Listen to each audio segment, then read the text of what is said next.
And good morning, everyone, and welcome to PerfWeb 76, Tammy Sparacino Journal Club. I'm your host, Joe Bosch, and I'm here with the inimitable Tammy Sparacino, who is the host of the Tammy Sparacino Journal Club. Before I get started, I'm just going to make two quick announcements. Announcement one is if you want to reach us, contact at perfusioneducation.com. Is your mic on? No. Let's start again. Okay, so my mic is on now. Good morning. Good morning, everyone, and welcome to PerfWeb 76, the Tammy Sparacino Journal Club. I'm here with the wonderful Tammy Sparacino, who's done everything she can today to make my day the happiest day in my life. I want y'all to know that. Okay, so I've just got two quick announcements. I'm not going to spend a lot of time going through opening remarks, which we have historically done. I want to try to keep everything limited for the sake of time. We're trying to do faster, more, I guess, pithy, informational programs that don't last all day but are just short segments, an hour long, multiple days out of the week. And welcome to everybody that's watching. You want to reach out to us, perfusioneducation.com. So contact at perfusioneducation.com. That's how to reach out to us. You can also call in. I don't know if David could throw the call-in number up or not. I didn't tell him I was going to do that in the beginning, so sometimes that's challenging to do. But we do have a call-in number. David can put it up. You are absolutely welcome to call in and be live on the show. It's great to have additional voices. If you want to give a presentation, if you want to do a case report, I've got some neat stuff I want to show, but today's not the day. I'll probably do it tomorrow.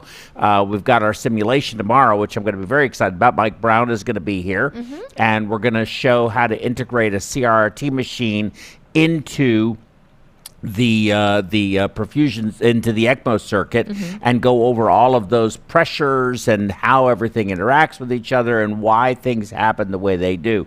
I find it very fascinating because I enjoy flow and pressure relationships. And of course, that's what we as perfusionists are expert in, right? Correct. That's what we really understand.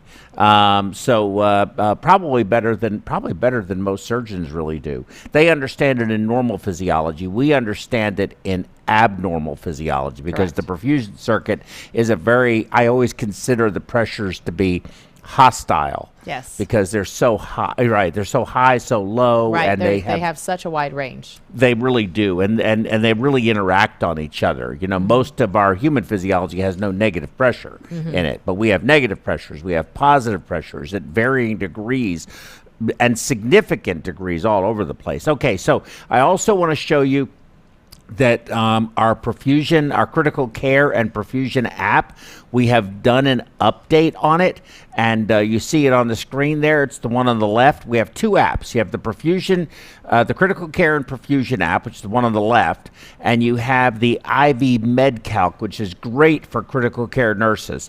Both of these were designed. It took a very long time to do, validated by a PhD pharmacist or pharmacology PhD rather. Everything has been done on this to make it so that you can really rely on it and find it to be a very dependable app. But we did an update. In the past, in the critical care perfusion app, when you go to clinical calculators and you scroll down, you see this allowable blood loss. It's down in the other tab, third one down. When you click it, we used to have this set for 21%. That's what it was. It was a constant. But now what we did with the app, and if you already have the app, this update is automatic, right? So adult male will just say they're 100 kilos. Their initial hematocrit is 38. But what you now can do is tell it what is your lowest desired crit.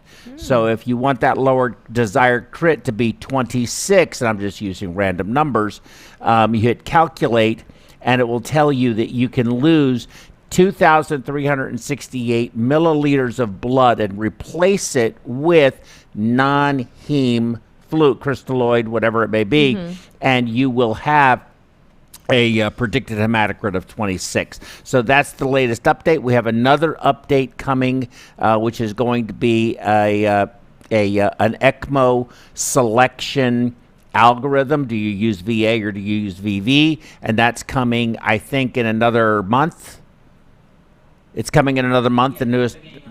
In the beginning of March will be yet another update. So we're going to start updating this app on a routine, regular basis. So if you have any ideas of something you would like to see in the app, please let me know. I know somebody did, and I got to find that email. If you're watching, send me an email again, because you had a really good suggestion, and I'm going to have to try to find that. And how much is the app? The app is only $2.99 for the critical care perfusion app, which has multiple things. Thanks for asking. And it includes the IV, the smaller version. It's right there. You see it in the bottom left corner. So for $2.99, you get everything. Everything. And for 99 cents, you get just the IV rate calculator. And that's it. But thank you for asking. It's only $2.99. I need to sell 1 million of them for my retirement. And I think we're... Magic, how many have we sold? Magic, how many have we sold? How many of those apps have we sold? So we have about 999,000 left to go. Okay, very good.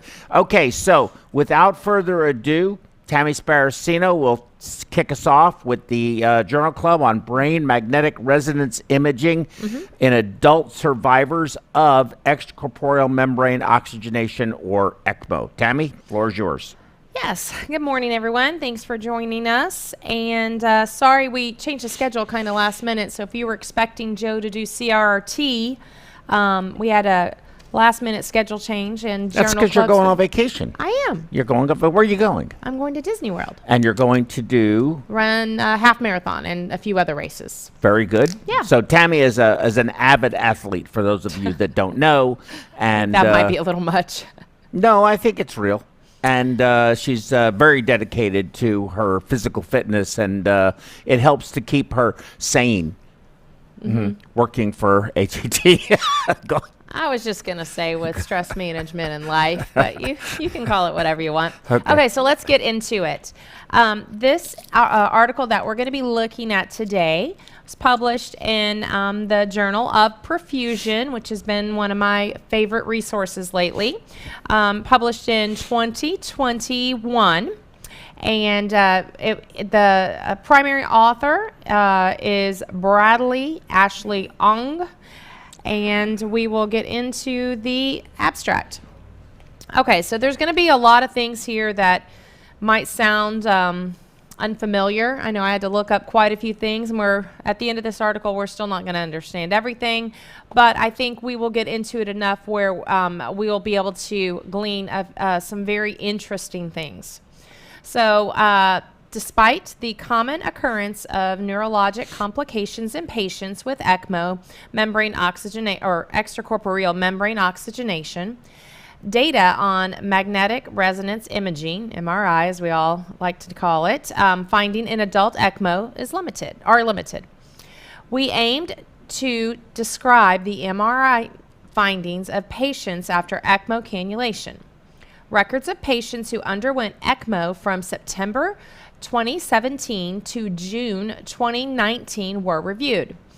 MRI studies performed using multiplanar consisting of T1, T2 weighted, fluid attenuated inversion recovery, which is called FLAIR, diffusion weighted imaging, DWI, and susceptibility weighted images, SWI. Of the 78 adult patients who underwent ECMO, 26 survived. Of those 26, 8 of those patients, which was about 31%, had MRI studies with a median age of 47. The median ECMO support time was 8 days, and the median time from decannulation to MRI was 12. 5 of the 8 patients had ischemic infarcts, 4 had cerebral microhemorrhage, and 2 had intracranial hemorrhage. 1 had a thoracic cord ischemic infarct. There were no patients with a normal MRI. All patients underwent transcranial Doppler, abbreviated TCD. 4 of the 8 showed presence of microemboli with TCD. 3 of the 4 had ischemic infarcts, and 1 of the 4 had presence of multiple cerebral microhemorrhages on MRI. All ischemic infarcts had diffuse pattern of punctate to small lesions for ECMO survivors. And if you don't know what that word means, because I didn't, means small dot-like features. So they're Like very small. punctuation. Right, exactly, like punctuation.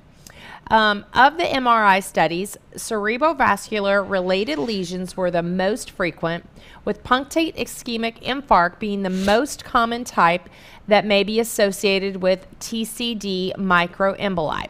The results of the study suggest that subclinical cerebral lesions are commonly found in patients with ECMO support. Further research is needed to understand long-term effects of these cerebral lesions. All right, so just for a little bit of background reference, we are going to talk about some of the scales that they use to really score and analyze these patients. First, we'll get into one that I think we're all pretty familiar with, at least hearing about. It's the Glasgow Coma Scale, also abbreviated GCS. It's a neurological scale to assess consciousness state. The higher score equals a less brain injury. So if you'll look at, there's 3 basic categories: the eye-opening response, and the verbal response, and the motor response. Maximum score is 15 points, and you can see the 3 categories are: minor brain injury would be 13 to 15, moderate brain injury would be 9 to 12, severe brain injury would be 3 to 8. And you can look over this over this summary chart, but you'll see that for eye opening, it's just, are you able to open your eyes spontaneously to verbal commands, or you can't open your eyes at all. Verbal response, are you oriented? Are you confused? Do you have inappropriate responses? Do you not have any verbal response? Motor response, you obey commands for movement, you respond to only pain, or, so on and so forth, all the way down to no motor response.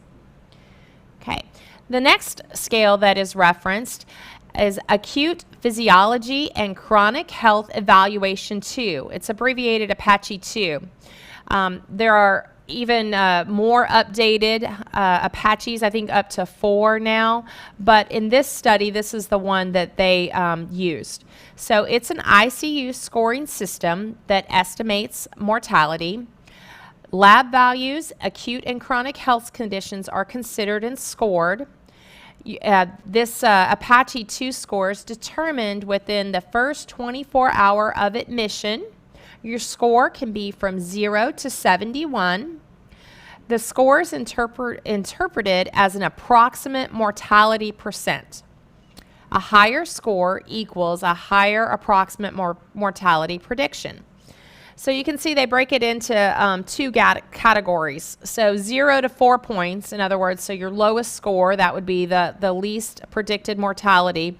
If you're non-operating, 4%. If you're and then post-op, 1%. And it goes on through where you get up to about 30 to 34 points. Your approximate predicted mortality is 73%, both non-operative and post-operative. Next one we'll get into is another one I know that we're familiar with, sepsis-related organ failure assessment, called SOFA score. It actually was originally developed with sepsis patients to have a look at their mortality predictions, but because it applied to patients that were not septic, it was renamed the Sequential Organ Failure Assessment. It's an ICU scoring system. It assesses performance of 6 organ systems. It includes respiratory, cardiovascular, renal, hepatic, central nervous, and coagulation. Scores are from 0 to 24, and the higher score equals a more abnormal organ dysfunction. last one, and this one was new to me. I was not familiar with this one. It's called the Modified Rankin Scale, abbreviated MRS. It's a rating scale for post-stroke patients. It measures functional independence compared to pre-stroke activities, and the score is from 0 to 5, or if the ranking score wants to include expired patients, it will go to 6. A higher score equals more severe impairment. And we'll just look at this summary table briefly. So if you have a score of 0, then you have no symptoms at all. Your functional independence activities are the same as they were pre-stroke.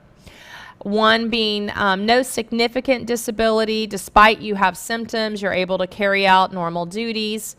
2, you have a slight disability.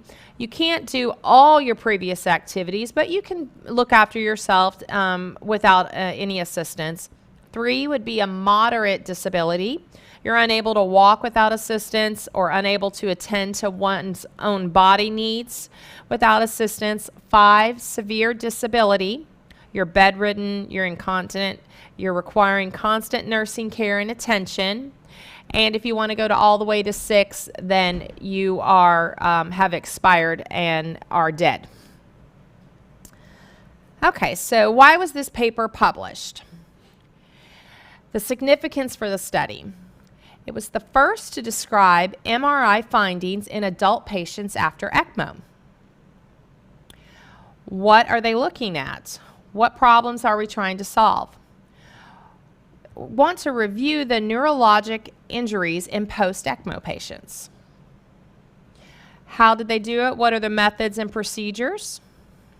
What's its study design? So let's just get into patient population. The data was reviewed prospectively, collected observational data from Johns Hopkins Hospital ECMO patients from September 2017 through June 2019. The inclusion criteria was adult patients, so age 18 years old or greater, received MRI after decannulation. Their exclusion criteria: patient did not receive an MRI after decannulation before discharge, patient died at the time of decannulation, or the patient expired before an MRI was completed after decannulation. Patient assessment and outcome. So they looked at neurological assessment. There was a baseline neurologic exams, and those are some of the ones that we went over: the Glasgow Coma Scale, the Apache 2, and SOFA. There were follow-up neurologic exams. They did serial transcranial Doppler, cerebral blood flow velocities measured to determine intracranial circulation, then a post-ECMO MRI. Neurologic outcome was ranked by the Modified Rankin Scale at hospital discharge. For data collection, MRI scans were performed with a 1.5T GE scanner, multiplanar sequences T1 and T2 weighted, fluid attenuated inversion recovery, abbreviated FLAIR, diffusion weighted imaging DWI, susceptibility weighted imaging SWI, contrast studies, magnetic resonance angiography MRA if indicated, and a whole spine MRI if indicated. For their data reporting, ischemic MRI lesions, they looked at focal, which means single region of one hemisphere, diffuse, meaning two regions, or that means two or more regions in one or both hemispheres, intracranial hemorrhages, subarachnoid, subdural, and intercerebral, patterns of cerebral microhemorrhage, which are abbreviated CMH. There were lobar, and you'll see that they looked at frontal, parietal, temporal, occipital, insular cortices. Deep looks at brainstem, cerebellum, basal ganglia, thalamus, internal capsule, external capsule, corpus, callosum, deep periventricular white matter, and then mixed, which would be some of both. Okay, getting into the results. These are the patient characteristics. So we briefly went over this in the abstract, but there were 78 adult ECMO patients during that time period at Johns Hopkins. 52 patients, or 67%, died either at decannulation or before an MRI could be performed. That's a lot. Yes. 26 survivors at decannulation. Of those 26, 11 patients, 42%, were transferred to acute rehab. 15 patients, or 58%, discharged to home. 8 of those patients, 10%, underwent MRIs. 6 were female, 2 were male. Median age 47, median ECMO duration 8 days, median decannulation to MRI 12 days. 4 patients, or 50%, were there for cardiac indications. 3 patients, 38%, respiratory indications. 1 patient was a ECPR. 6 patients were VA ECMO, 5 of which were peripherally cannulated. 2 patients were VV ECMO, 1 peripherally cannulated. I understand the one that was centrally cannulated, because that's a little bit interesting for VV, was post-lung transplant. So that makes sense for that. Okay, here is a summary of pretty much everything that I told you.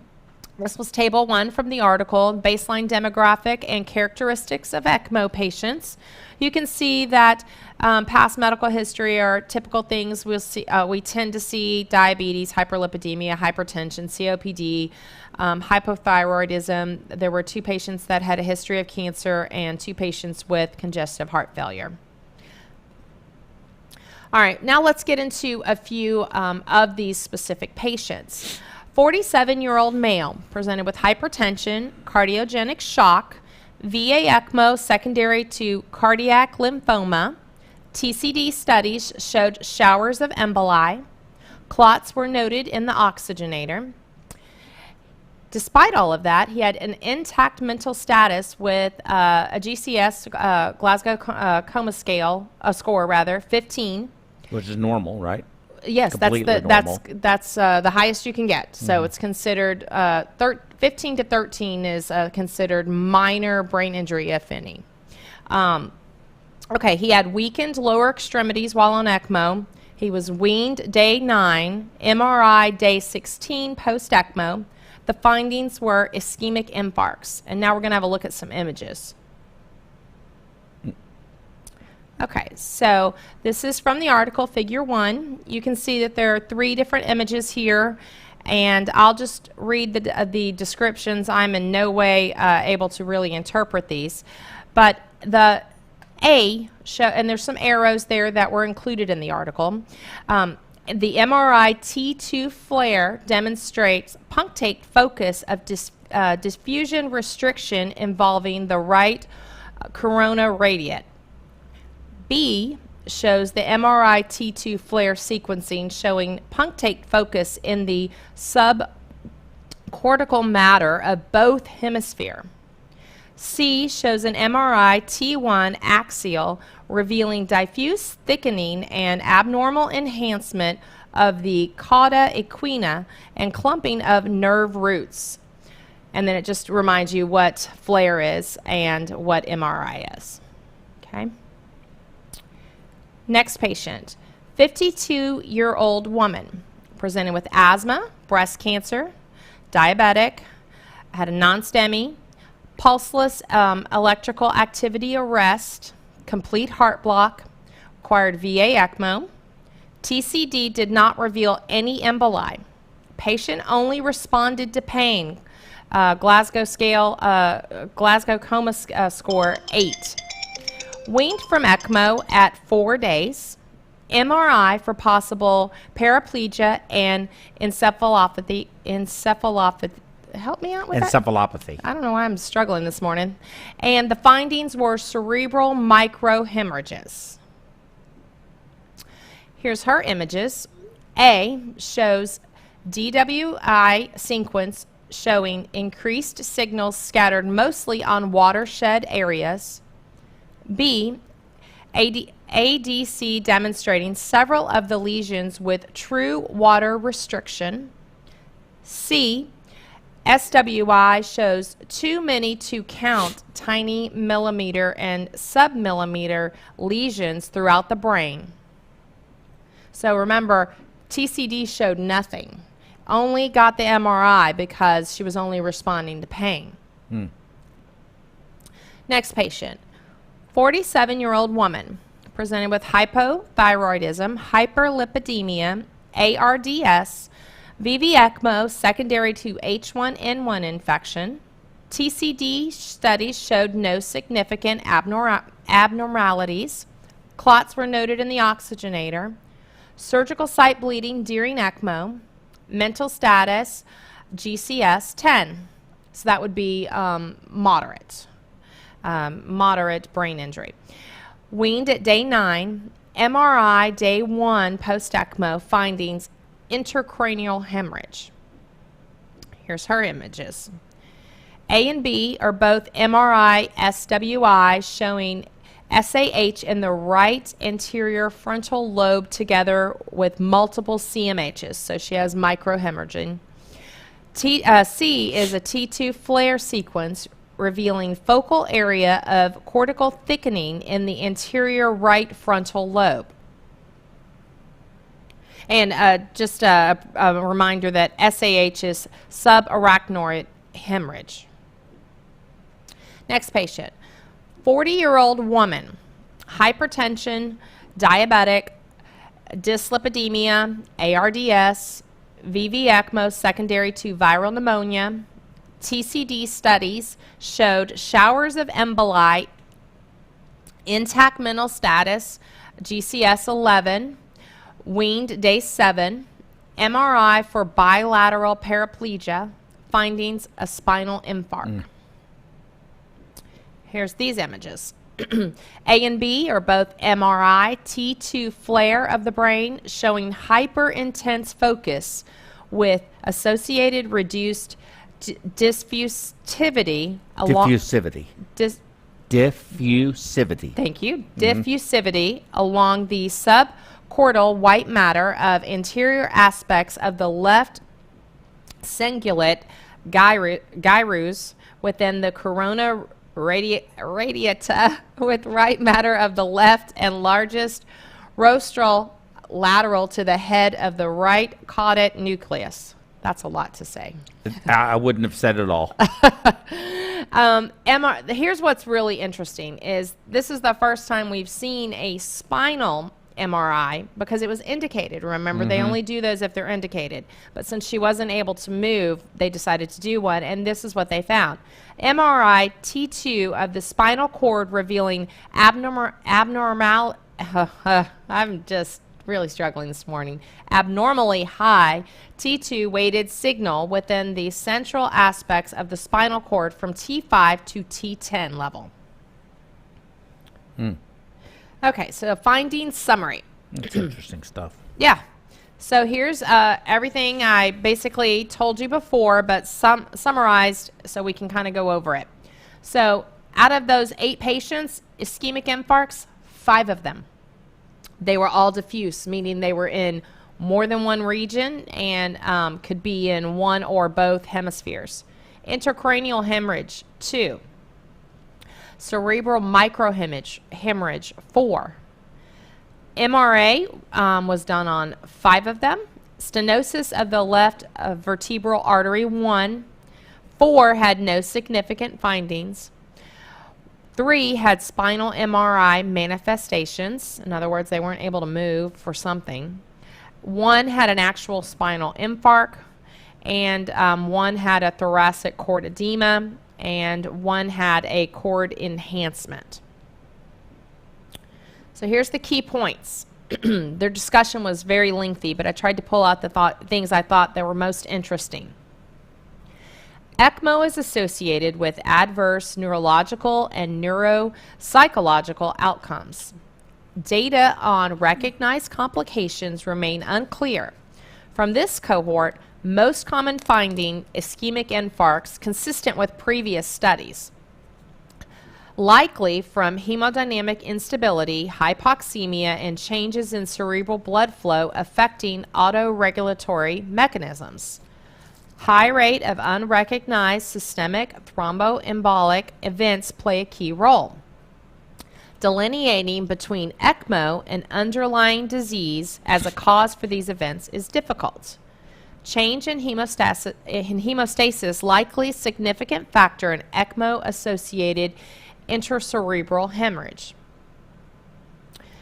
The author's conclusions: despite major technological and therapeutic advancements in the use of ECMO, neurological injuries remain to be high. In this cohort, cerebrovascular lesions were the most frequent, with punctate ischemic infarct as the most common seen on MRI, followed by cerebral microhemorrhages. The occurrence of these findings after ECMO highlights the importance of characterizing the nature of neurological injuries and the potential for significant morbidity and mortality.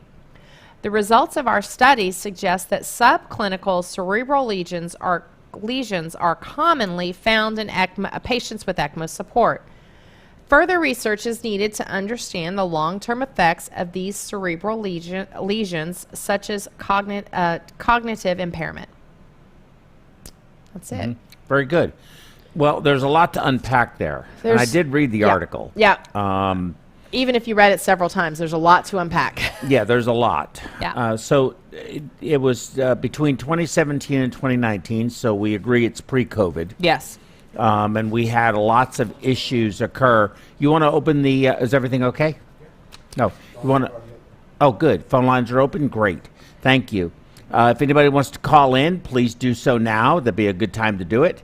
So pre-COVID. So, pre-COVID. And we certainly saw, I think, a lot of people talked about this increased coagulation, hypercoagulable states in the COVID patients. And I'm somewhat struck by the number of... But not just for ECMO. They were seeing DVTs. Yes, they were seeing, yes, not just for ECMO, correct. Right. But I was struck by the number of patients in this study that had clots seen in the oxygenator. Mm-hmm. And, well, that were noted at least. 2 of them were specifically noted that there were. Yes. Yes. But to me, given the volume of patients, that's pretty high. Yeah, because there were only 8, right? Right. Yeah. And so I find that interesting that you have that much, that high a percentage, is 20%, right? Mm-hmm. Of those patients had clots seen in the oxygenator. And of course, knowing oxygenators the way I do, I don't know which oxygenator we're using, but seeing clot in the oxygenator is not easy to do. Right. And so that means there was a lot of clot. Yes, when you can see it. The other thing, and they admitted it in their their limitations. Limitations. They were very lengthy in explaining the limitations of this study. Right. Notwithstanding TCD didn't reflect anything, is I don't think definitive necessarily on being able to say the cause of this was the native disease process of the patient, or this was caused by something else, whether it be the ECMO or whatever. But, right. I mean, they don't know. No. And I think it's also very interesting when you talk about diffusion-weighted MRI, DWI, that they did a study not terribly long ago where they looked at TAVR patients, and 100% of TAVR patients have new lesions at post-TAVR when you examine DWI. So of course then the argument became, well, SAVRs or surgical AVRs would have the same thing. We just simply don't examine it. Right. And that's probably true. So probably true. The patients who are on cardiopulmonary bypass, I don't think any procedure, and I'm not advocating off pump, mind you, okay? I'm just just in isolation, because I think there's so many things that are involved with this that it can become very, very complicated and convoluted. But there is no way anyone will ever convince me that any extracorporeal circulatory device, whether it be full cardiopulmonary bypass, whether it be ECMO, whether it be VAD, it doesn't make any difference, is good for us. It's not good for you. No. The question is are the risks of and the morbidities associated with whatever we're going to do less than the morbidities and mortalities associated with not doing what needs to be done that you need that for? Right.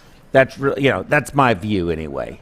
Well, I think that's valid with, even the authors, make some statements about that. In particular, I'll read you just a little bit out of their discussion. It is not uncommon to find silent ischemic infarcts and microhemorrhages after routine invasive cerebrovascular and cardiovascular procedures. It's not uncommon. The presence of silent vascular brain lesions increased the risk of subsequent stroke by 2 to 4 times in the general population. Wait, say that again? Okay. So I got the part about the not unusual to find it. Yeah, but not just find it. Find silent ones, in other ones you're not even aware occurred, right? So the presence of silent vascular brain lesions increased the risk of subsequent stroke by 2 to 4 times in the general population, independent of cardiovascular risk factors.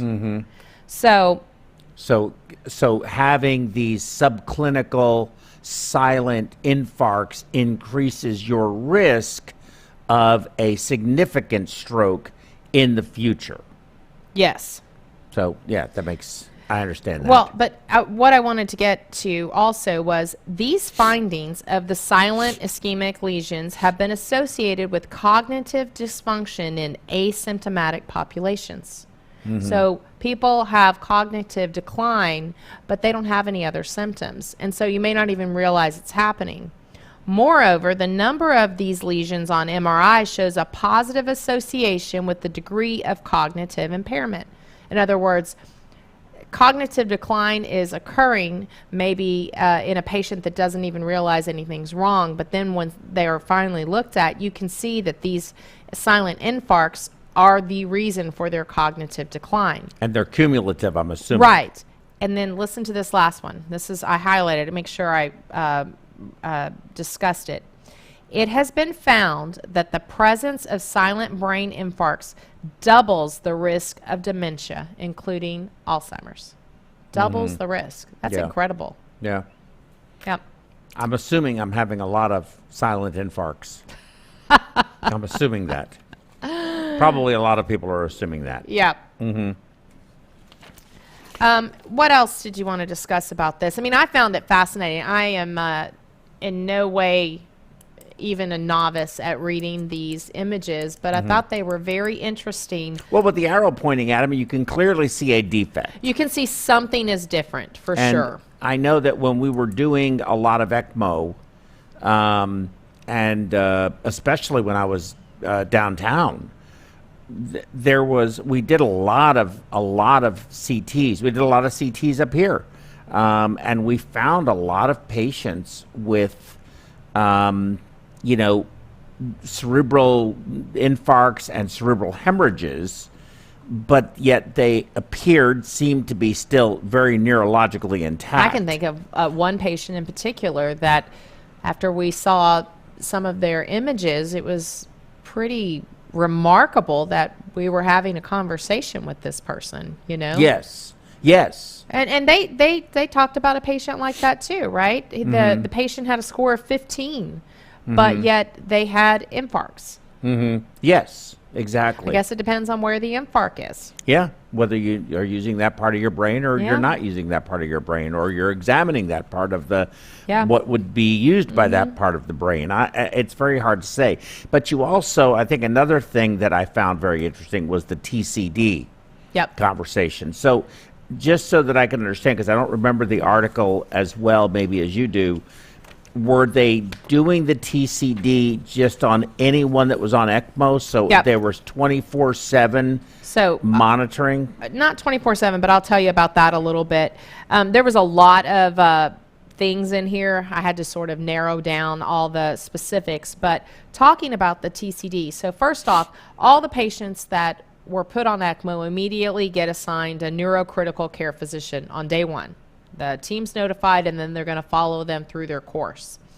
Let's see, baseline neurologic exams include the Glasgow Coma Scale, the the Apache 2, the SOFA, and all follow-up neurological exams were routinely done. This includes serial TCD studies performed 3 times a day on day 1, days 3 through 5, and days 7 through 10. Mm-hmm. Then they also did cerebral blood flow velocities that were measured for anterior and posterior intracranial circulation. Mm-hmm. So the serial TCDs, I mean, if you were on ECMO 10 days, you're having 3 on day 1, 3 on day 3, 3 on day 4, 3 on day 5, 3 on day 7, 3 on, and so on, all the way up to 10. Mm-hmm. So that's a lot of data. Did they, on the ones where they, does it say in the article, I'm not sure, when they saw the clot in the oxygenator, were they seeing any shedding in the TCD on those patients? It did not go into that. It just was a simple case study. Clots were noted in the oxygenator. Very interesting. It would be, for me, I would like to know whether or not they saw anything or not. Well, remember that these authors did not participate in these ECMOs, right? They looked at this. The data was collected prospectively, but they looked at it retrospectively. Right, of course. Yeah, so I understand. They were stuck with whatever someone collected at that time, right? Yeah. So what is your, I understand. So what's your view on TCD? I don't really have a view. I mean, honestly, this was a really educational article for me because I haven't looked a lot into this. Yeah, You mean as a technology, how accurate it is? What do you mean? What is my view? Yeah. So I mean, for example, since I was notified that this matter has settled, I can, I think, discuss it reasonably without giving details. So this is something you were a consultant? Yeah, so something I looked at, a case that I looked at, and there was some kind of a micro crack in the centrifugal pump, and it was sucking air and pumping it through the arterial line into the arterial line filter, and ultimately overwhelmed the arterial line filter and made its way to the patient. Well, yeah, it was micro air. But collected so much. Yes, it was just continuous. Yes. For almost the duration of the case. In fact, the entire duration of the case, not almost. And of course, it resulted in a poor patient outcome, as one would expect. But if they had been measuring TCD continuously during the pump run portion of the procedure, they would have recognized that as a signal, an air signal. You would have seen it. They not have a bubble sensor? They weren't using it. Okay. And a bubble detector certainly would have helped, but I don't want to get into the weeds of the case itself. I'm just trying to focus on the TCD. It doesn't necessarily, even if they were using it, wouldn't necessarily measure micro air. This is true too. Right. That's true too. That's a good argument. That's a fair argument. But should. I mean, this was a lot of air. Yeah. With that said, I've heard a lot of people say that what good is TCD? The event has already occurred, right? So, and I'm like, well, that's true, but at least you know when an event occurred, number one.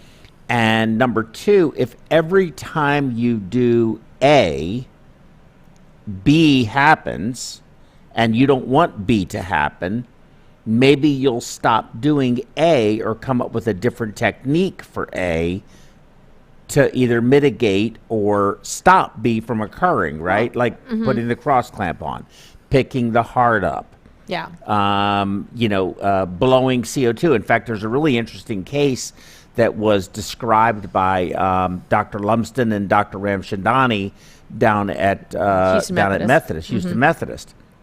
And it was an off-pump case, and they were using the CO2 blower and blowing the coronary arteriotomy where they were trying to do the distal anastomosis. And the TCD kept going off. And what they discovered was that the CO2 blower, the blower mister, was actually blowing CO2 up the coronary, out of the coronary ostia in the aorta, and making its way to the brain. Really? Absolutely. Absolutely.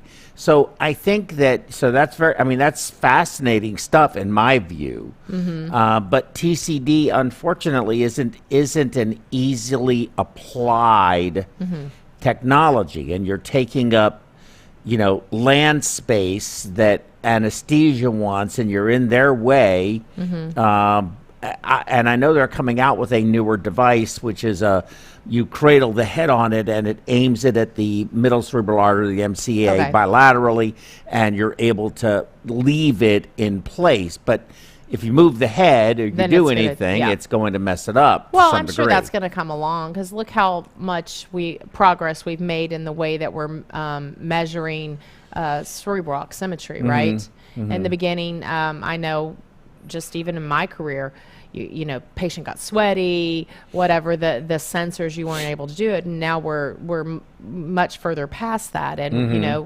the technology that's out now gives you really good readings, Yeah. Well, on a broader, yes, I think those are very good points. And I think that on a broader scale, I think where I'm going with this is monitoring. Do we actually monitor enough? Do we monitor too much? So much of what we do is inferred, right? Yes. And I'll give you some examples. Example one, I'll use the ELSA from Transonic. Measures recirculation in your ECMO circuit. Well, you can infer, if you see your SVO2 climbing, right, that you may have more recirculation. It depends on extraction. It depends on cardiac output. It depends on all other factors that are involved in it. And so it's not a direct measurement, but yet people will still use that. Let's talk about continuous inline blood gas analysis. The patient is unstable. You have to send a blood gas. Now you have to wait for the blood gas. If you're in the critical care unit, you don't have a point of care device. And even if you do have a point of care device, or you're using a device that you can depend on, that you can rely on, for example, with hemoglobin, when you use the iStat, we thought we've revolutionized how we perform it's not just the cardiopulmonary iStat. bypass. It's anything that doesn't have co-oximetry is right. The hemoglobin is going to be affected by hemodilution and temperature. Correct. And so but should we, but we still don't have, we have a device to do that, but we don't use it. We use these preferentially. I just think that you can go down, whether it be the EPOC, same thing, right? It's using electrical impedance for the hemoglobin. The Gen Premier is the same thing. Well, I think they have coax now. Oh. Okay. I do believe they do. So I think that people are recognizing that you can't keep trying to use these fancy algorithms when you can directly measure something. You need to directly measure something for it to be accurate. Especially in the case of heart surgery, where you have so much changing with temperature and hemodilution, it affects it. So I think that, TCD, for me, I think TCD is something that we should be utilizing. That's your view. More. Yeah. Yes, a lot more. And I would love to see that technology improve. Well, I think that, it just takes somebody out there marketing that this is the new standard, because cerebral oximetry used to be something that anesthesia kind of had back there, but they weren't necessarily voicing, hey, when you do that, when you pick up that heart, when you did this for the flow, what, you know, the numbers are down. We're now outside of the acceptable range. Where now I think that's communicated a lot more, and hopefully it's not just anesthesia looking at these numbers, right? That perfusion is looking at them. What happened when you put the cross clamp on? I'm doing off pump. I'm lifting up the heart. What's happening then? How long is a acceptable time to have them in that, you know, crisis range? Right. So I think that TCD could be something very useful, but a company, you know, a movement somewhere has to start with it, because in the beginning, I remember asking for cerebral oximetry numbers, and anesthesia looked at me like, what would you need those for? Right. Why would you need that? Yeah, because that's my job, to perfuse the brain. Yeah. The most sensitive organ that we have. Right. But now it's, you know, now it's understood. Oh, yeah, that could be useful to you too. Right? Yes, agreed. Yeah, agreed. I think, I would like to see that. I would like to see TCD become more of a standard. I have a lot of fascination for it in regards to what it is we do and how it affects either embolic events or flow disruptions, you know, in the brain as we're doing our jobs. And, well, what it is like we're doing, the good we're doing, and the not so good, right? Correct. And can I give you an example? Let me give you an example. And I've wanted to do this forever, and I have not yet had the opportunity to do it. But it's been on my mind for a long time. When the surgeon is putting the clamp on, some of them want you to come down on the flow. Yes. Okay. So which technique do you use? Do you turn your rheostat control down, or do you clamp your line? I have done both, but I'll clarify. When I clamp my line, I am not fully clamping it. No. But you agree some people do.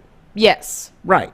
They're off. They're not, because even some surgeons, even though they want flow down, they'll say pump off. Right. They're not actually, in most cases, asking for the pump flow to be off. Correct.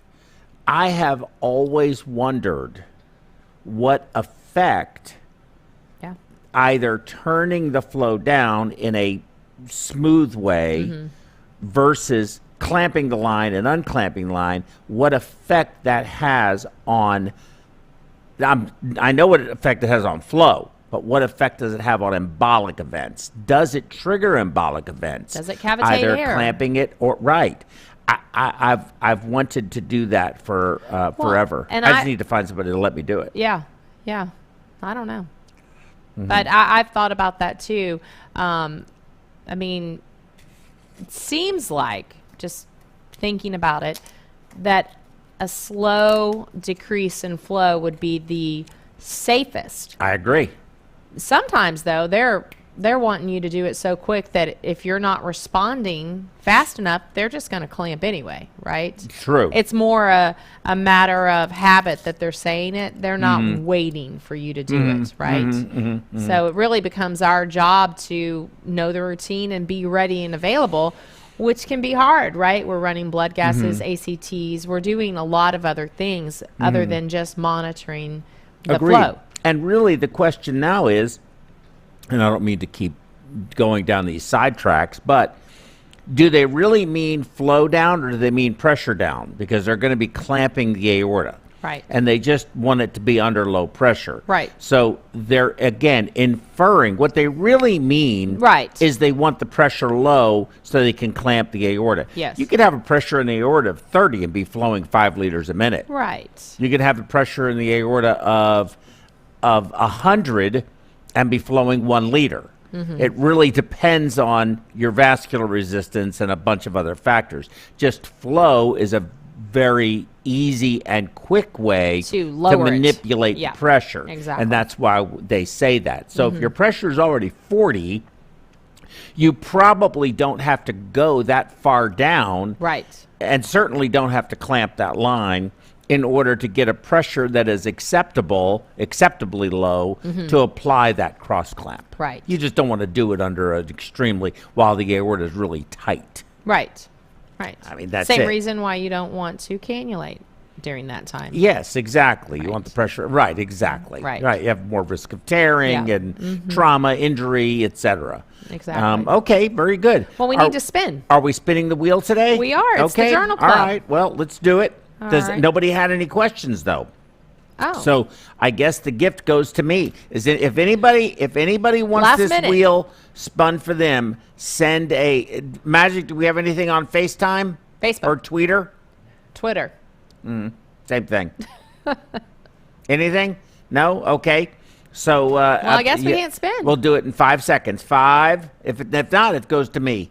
5, 4, 3, 2, 1. Spin it for Joe. Not spinning it for Joe, spinning it for fun. I hope you get extra call, though. I don't want an aortic dissection because I'll just have to deal with that. Oh, I made it. Cup. You got a cup. I got a cup. All right. Very good. All right. Well, I love that new graphic. That is great. Journal Club Casino. That is fantastic. Let me see that again. I haven't seen it yet. I want to see that. Did you see I that? haven't seen. Oh wow! Look at That that. is fantastic. Love it. David, I love that. Man, I'll tell you what, you went all out on that deal. Very good. my. Excellent. That's fantastic. Okay, so tomorrow I'm going to be here with Mike Brown. 2:00. We're 2 o'clock. We're going to hook up the CRRT machine, the Gambro Prisma Flex machine, to the ECMO circuit, and we're going to work on the pressures in the CRRT machine and how they And interact you're with doing the it ECMO. as a simulation. We're doing it as a simulation. That is correct. It's Great. not a lecture. It's not slides. It's an actual simulation with all of the devices. In fact, I'm going to get the device after this, where I think we're interviewing a couple of people. Just in case anybody's watching, you want to come to work for us out here in the north side of Houston, please give us a call, het.us. You can go there, submit your CV. We have one that we're going to be reviewing. We're also interviewing a couple of people today after the program. If you have an interest in, of course, joining us for perfusion, ECMO specialist, or for auto transfusion, go to our website, het.us, and you can learn more about us as a clinical organization, separate from our educational platform, which this is MediWeb, PerfWeb, and so forth, perfusion education. So I think that's it. I want you to enjoy your vacation. We're you. ending right on time, makes up for all the late times that we go over. Enjoy your races. Good luck. Thank you. And I know you'll do great, and just travel safely. I will. Everyone have a great day. Bye-bye.